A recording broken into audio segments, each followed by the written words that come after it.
Positions and titles. What are your thoughts on that? What are your thoughts on Pastor Joel here? I'm not trying to create any issues. I don't really have a problem with it. I just think sometimes we can overcompensate. We say more than we need to, and I'm just wondering how much I need that. Some cultures are different. Some people are really respectful and they're really about titles, and I'm not trying to say that you shouldn't do it. It's more about whether I need it. That's what's the most important thing.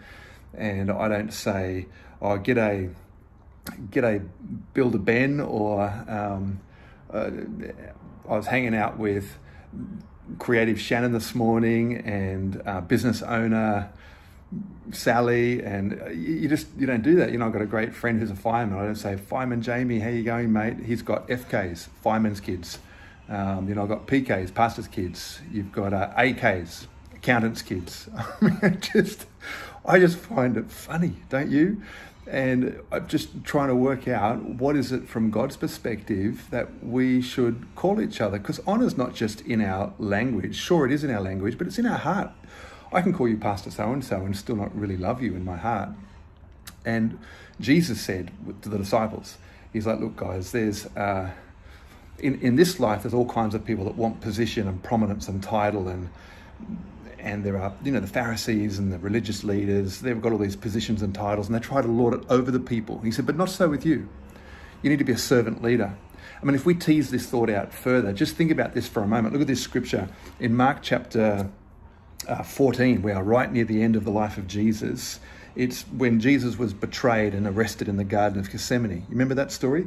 It says, and immediately, even as Jesus said this, Judas, one of the 12 disciples, arrived with a crowd of men armed with swords and clubs. They've come to arrest Jesus.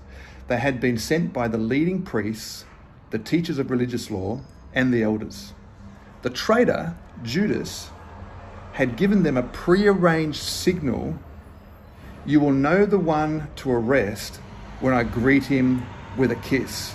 Then you can take him away under guard. Do you know why Judas had to have a prearranged signal for who Jesus was? Because Jesus didn't walk around and carry himself like he was the king of the universe. He was. He is. He doesn't need everyone to call him that.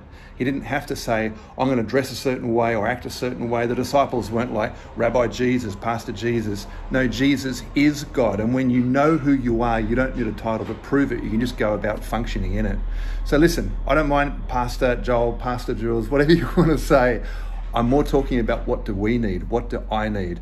Jesus is talking about servant leadership. Let's make sure we lead the way he wants us to lead.